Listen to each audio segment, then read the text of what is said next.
Welcome to the 22nd edition of Coffee with Ashish. And, in this show, one of the areas which we haven't touched upon in a lot of detail, I believe, is actually the inbound. Although we had few weeks back Deepak Deva from Sita with us. But, we have seen the perception of India change a lot, the kind of requirements, the demographics. There was a time when you used to have group tours coming in of mostly old people from Europe and US, but that profile and demographic has changed significantly. And the expectation which the inbound traveler has, the kind of experiences they are looking for are a bit offbeat. And I think if we see there are a lot of mom and pop operators and subcontractors that sort of operate in this market, which also impact the experience of the inbound traveler. And as always, I have couple of cartoons to capture this emotion. And many of the inbound tourists who come to the country are expecting something on the top left, and after a few weeks trying Indian cuisine and having not so great experience, their life is like on the bottom right, right? And also, I really like this quote by this gentleman that we try to sell a lot of experiences and monuments and places of interest to non-Indians or foreign operators or foreign tourists, but we ourselves haven't seen it. And that shows when we are trying to sell it, and the entire hand-holding of the inbound traveler, it sort of come across as our people are not very well aware or trained on those destinations. So I think, but we have come a lot sort of far from these, sort of on a serious note, these jokes and these anecdotes. And now companies like Prasad, which we have today with us, I mean, they have really organized this play. And I think 3, 4 large inbound operators have really made sure that they work closely with the tourism officers and with the infrastructure management, with monuments, with heritage sites, and they have tried to play their part to actually make this experience more and more seamless. And we are really happy today to have with us Amit Prasad from La Prasad, and I'll call it LPTI as it's well known in the industry as an acronym. And a brief about the history. Some of you might know that the group is majorly controlled by a family legacy in the travel industry, which was started by late Padma Shri Inder Sharma ji, and then his son Arjun Sharma. And they had set up Sita, which was the first. I think anybody who has been in the travel industry, the first real travel company or travel agency coming out of India. I think Sita was the one in many ways that defined that how you could have a professional travel agency coming out of India. And of course, it was later on acquired by Pune in 2000. And then this family business sort of set up Lapsach, and now they have diverse business interests. Many of you are aware of. They also control the Select City Group, so Select City Walk, and these kind of hotels they own. So it's a diversified travel and hospitality group. And now, of course, even in LPTI, the Russian billionaire Alexei Mordashov, backed TUI, now has controlling interest in LPTI as well. And looking at LPTI, Amit, I really like the tagline which you guys have, that we are dream merchants, which I think is really amazing and testimony to the way you position yourself. And Amit, of course, is the CEO of LPTI, and he's got over 40 years of experience in inbound tourism. And LPTI in itself has spread its wing across with more than 350 staff in India and overseas. And I think one last interesting point before I'm going to hand it to Ashish is that both Ashish and Amit actually started their travel career on the same day with the same company on the same level. Both were in, if I'm not wrong, in Oberoi as management trainee in 1979, if my memory serves right. So it's really, I don't know, it's a play of luck or coincidence that, we have somebody with us today, that our host Ashish, and he started the journey on the same day. And it's so amazing that after 40 years, it's sort of a, reunion of sorts, that both of you are here, and both of you are, of course, leaders in your own field of work. So with this, a very warm welcome to you, Amit, to our show.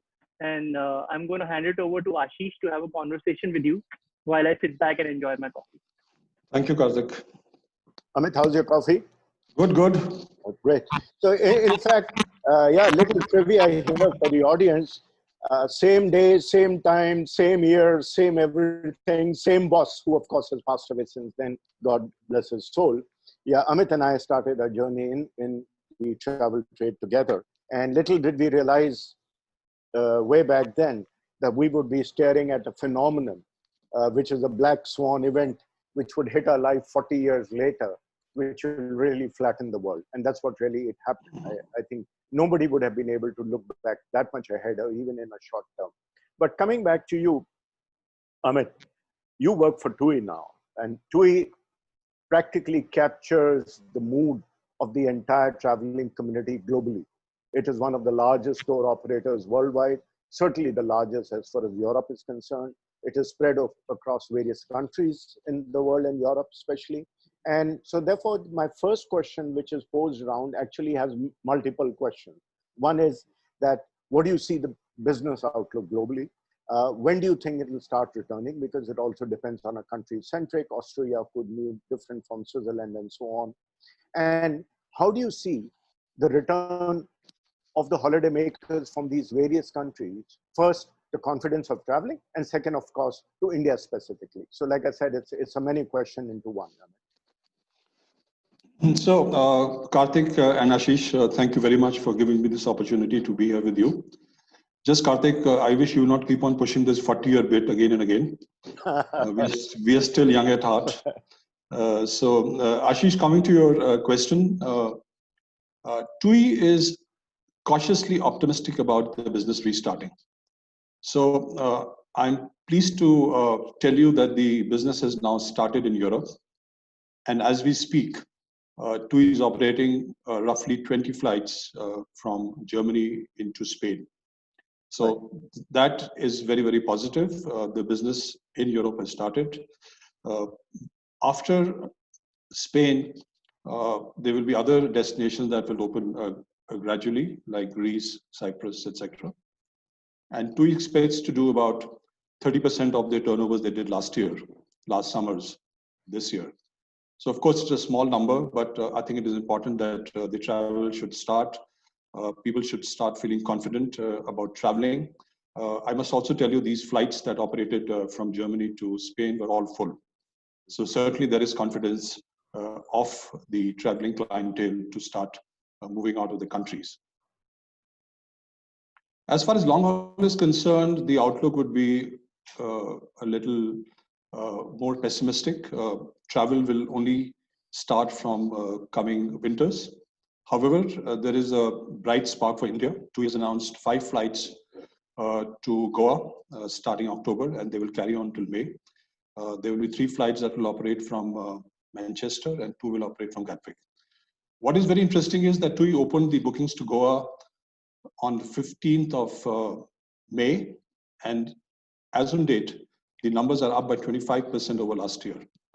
So which means that the clients from UK are confident about traveling to UK, and they are booking their holidays. I will not see too many clients traveling out of Goa once they are there in terms of traveling to other parts of India, unless it's safe. But as long as we can open Goa, it will be a very, very positive move.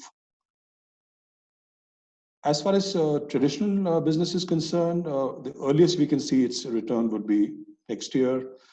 Some business may start in the early months of 2021, but the eventual return will only start from October 21. Right. So the takeaway from that, of course, is that the European market actually is beginning to see some movement happening. And obviously the pipeline is pretty long, but yes, something is happening there. One thing, Amit, has always bothered me personally, being a very technology-driven evangelist in my own way, that the inbound business, and not necessarily your company, because I know your company has been one of the pioneers in doing this, has been very poorly invested in technology, not only at the front end of a customer interface or digital, but even in terms of the back-end processes and so on. So now with the impact of COVID, do you see the digital platforms is a new way forward in COVID? And how do you see India inbound as such in totality adapting to these times? Ashish, you're right that inbound has not been very, very technology friendly, and there are reasons which I will speak about later. Right. One good thing coming out of COVID is that we have no choice but to work overtime on our digital platforms. As an organization, we are investing a lot of manpower, finances on developing platforms that will provide contactless travel to the people right from the time they book the holidays till the time they confirm it and till the time they're in the destination. They will come across minimal human contact. So these programs are in advanced stages of finalizing. So TUI is very, very clear that the business for the future would operate primarily on these platforms. As far as India is concerned, yes, we are looking at the same platforms. India, is very, very technology friendly. So as far as technology is concerned, there is not a problem. The challenge we face is converting our complicated multi-day itineraries onto that platform. And this is what we are working at this moment. You know that India trips are average 10 to 15 days. They travel multiple cities. They use multiple modes of transport. There are various experiences. There are various sightseeings. So that makes the project a bit complicated. But having said that, we are definitely committed and in advanced stages of developing these platforms, even for the Indian clientele. Yeah, very heartening that, because with the way internet and emerging technologies work, it is possible, of course, theoretically, to bundle in whatever you've been saying as various components to present it as a package. But coming now down to the operating of the business, actually, that's right from the arrival to the departure. That's the terminology we use in the inbound business. With so many standards to be maintained, there are hotels maintaining their own standards, the states maintaining their own standards. There are various components, be it monuments, be it guides, be it transportation, you name it, there are touch points. It touches across. So how would one instill, A, the confidence in the clients first, and B, you as a CEO, what do you think will be the mechanism to monitor that the transport given to a customer in Patna, assuming Patna, or Bodh Gaya or Nalanda, the guy wiped the steering wheel and you made sure all protocols were being followed the manner it should be? What would be your thought in that direction? Ashish, to be frank, yes, it is a complicated exercise. To ensure uniformity of services across the Indian cities is very, very tough. However, we have worked on detailed SOPs post-COVID operations to ensure that we minimize some of these shortcomings. So there are detailed standard procedures that have been laid out for all activities, starting from the time that the client lands into India till the time he departs. It is very important that the SOPs are backed by training, and that is what is happening at this moment.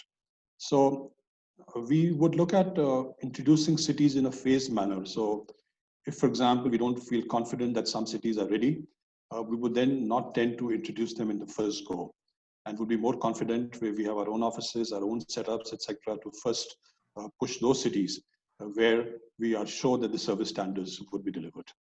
Yeah, and sure, again, technology will play some role there. Exactly.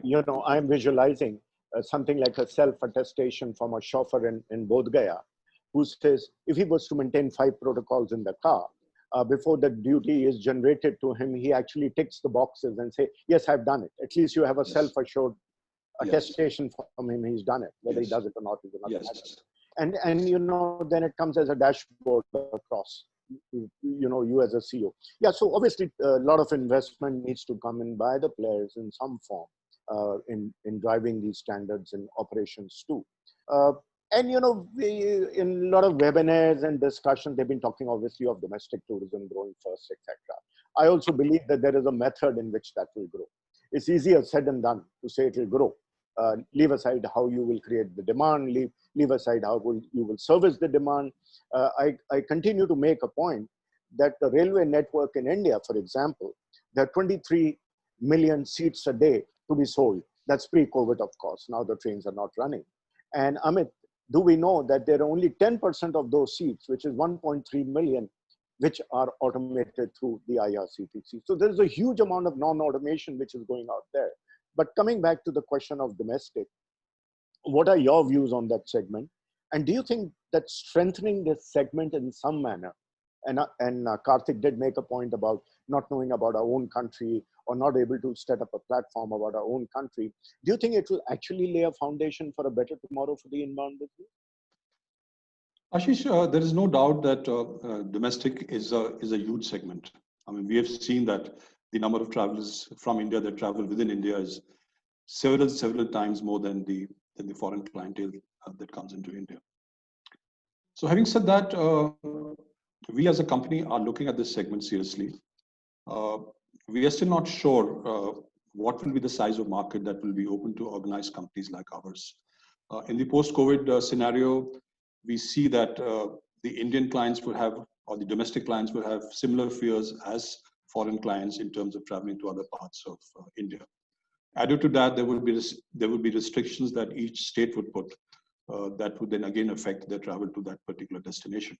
So for quite a bit of time, travel would be closer to the cities where they live.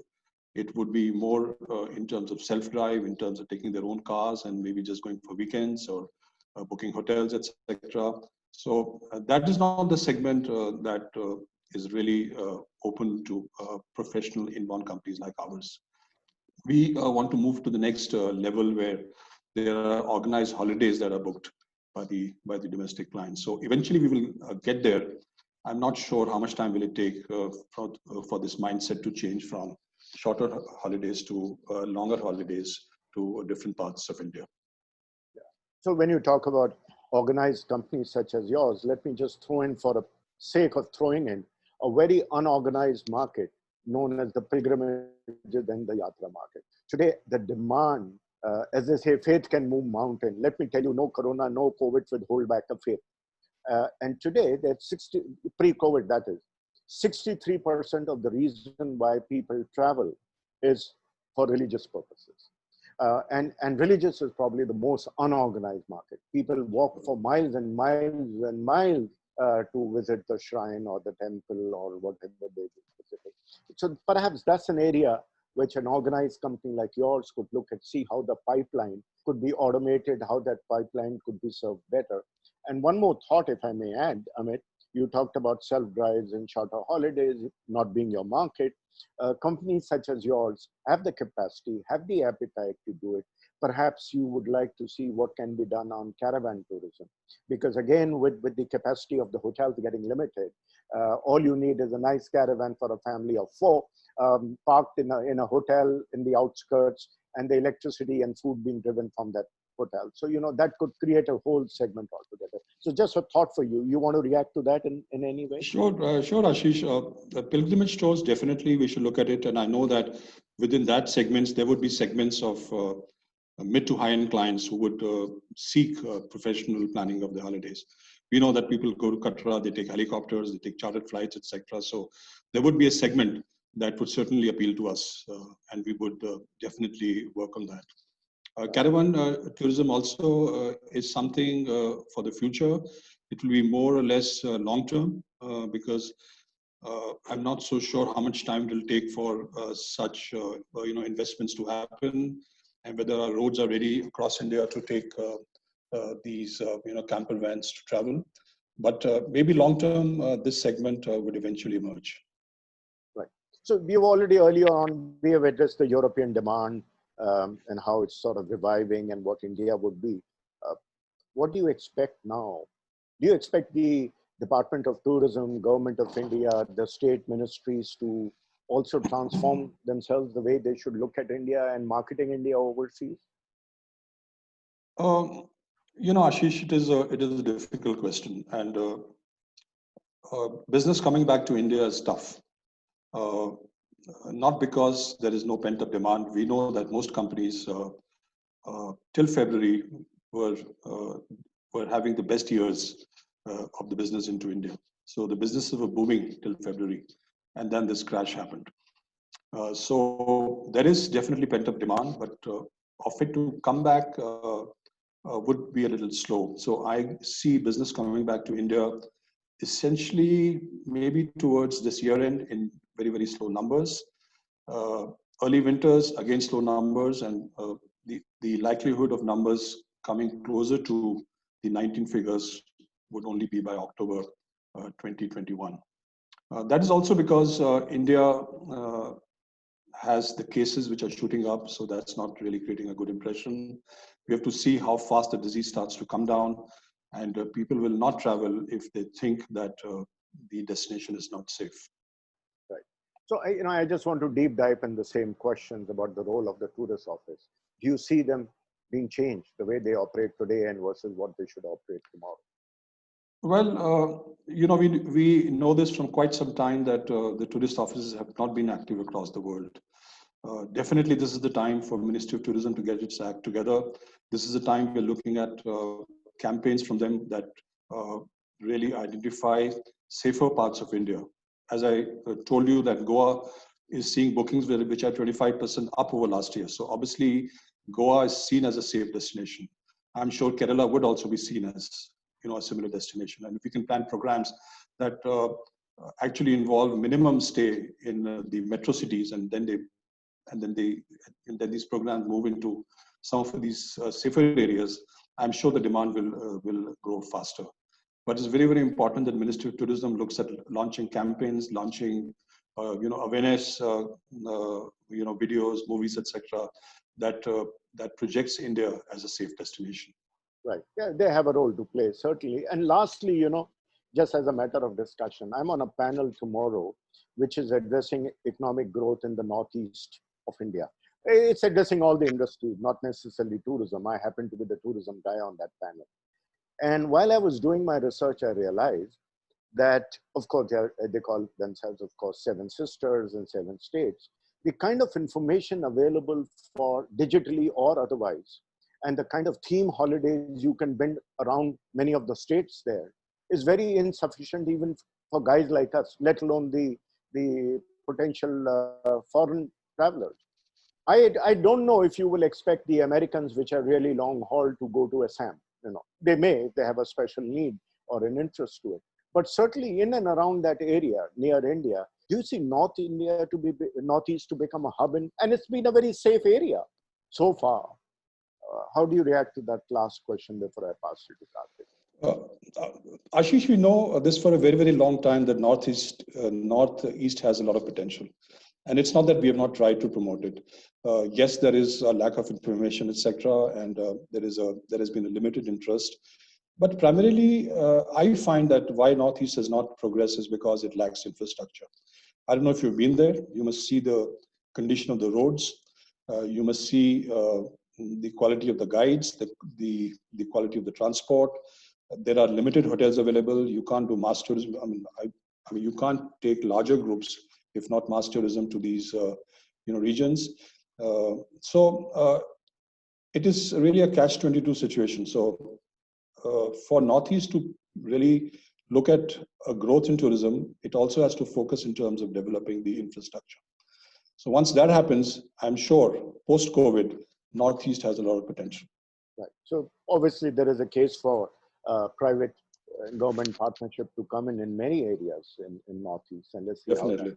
How that goes. Yes.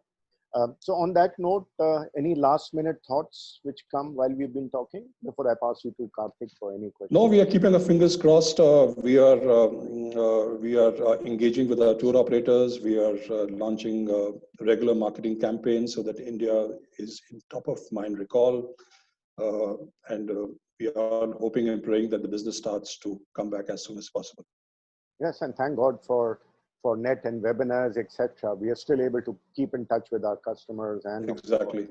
Our employees, and of course you and I could have a coffee together. Exactly. So, thank you, Amit, and I pass you on. Thank you, Ashish. I might have an audience question. Amit? So very interesting question, Amit. So we have covered mostly from the business aspect. So one of the audience members have asked that, what is your message to the travel, tourism, hospitality, aviation graduates who are coming out of various institutions, government, non-government this year? What's your message?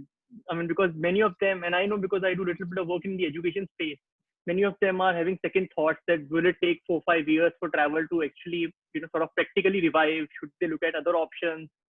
or how do you motivate them to sort of wait it out on the entire sector? And this includes travel, tourism, aviation, hospitality, everything. You know that tourism is or was one of the largest employment generators, and I don't see this changing in the future. So yes, this year will be tough. I don't deny that, but I also firmly believe that the bounce back will be very, very fast. So my message to these aspiring, graduates is to be a little patient. Things would start to turn around. This year is definitely tough. I don't deny it, but from the middle of next year, I'm very confident that tourism will come back with a vengeance, and then we will see huge opportunities for employment surging. So I see no reason why tourism will not bounce back. People like to travel. People are less afraid of traveling. I'm seeing the numbers bouncing back so fast, even in countries like Spain, where COVID was there in large numbers. So my message is be patient. This year will be tough, but next year, definitely the turnaround will happen. Okay, great. So there it is for the audience members who asked. So Ashish, do you have any final concluding remarks before we No, close? except Amit, I would be looking forward to guys like you, the companies like La Passage, to make those structural remodeling of the business, which leaders are expected to do, and we will all be looking at you and the company to help tide over things. And Definitely, Ashish, we are committed. We are committed to change the way tourism is going to happen in the future. We are committed to having high standards of travel post COVID, and we are working in that direction based on very, very firm plans. good. So thank you, Amit. Great. Thank you for joining in, and I hope to catch Thank up you, with you. Amit. Thank you, everybody. Thank you, Ashish. Thanks everyone for joining in, and we'll see you on 23rd June with Mr. Lumba of EcoCar in our next session. Till then, stay safe. Take care. Bye. Bye.